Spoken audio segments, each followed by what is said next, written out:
शामिल करते हैं रायगंज से काले खान चौक नज़ीर बिस्मिल्लाह होटल मुअर्रखा 29 जुलाई 2022 को शकीर वालिद मौज खान जोधो धेर का रिहायशी है, जो कि पंजाब पुलिस में मुलाजिम है। अपने साथियों के हमरा जिनमें अवैस, वालिद सलीम और दीगर नामालूम ने राशिद और उसके भाई कदीर को, जो काम से घर आ रहे थे, रास्ते में रोक लिया और अपने नाजायज असले के जोर पर तशद्दुद करने लगे।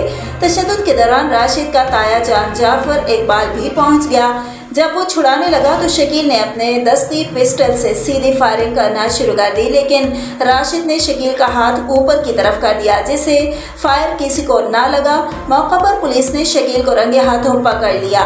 पुलिस अफसरान ने बड़ी चालाकी से अपने मुलाजिम साथी को रिलीफ दिलवाने के लिए हवाई फायरिंग का मुकदमा दर्ज कर दिया और मुलजमान की हिमायत करते हुए जाफर और राशिद को सुलह करने पर जोर देते रहे, लेकिन सुलह नहीं हुई और पुलिस ने मुलजमान के खिलाफ फ्रंट डेस्क पर दरखास्त भी मौसूल नहीं की।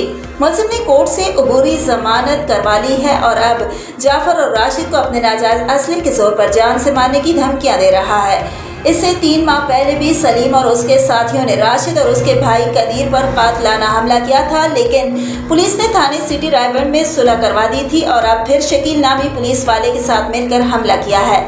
मजलूम की वज़ीर आला पंजाब से गुजारिश है कि हमें इंसाफ दिया जाए और शकील और उसके साथियों के खिलाफ सख्त कानूनी कार्रवाई की जाए और सख्त सजा दी जाए।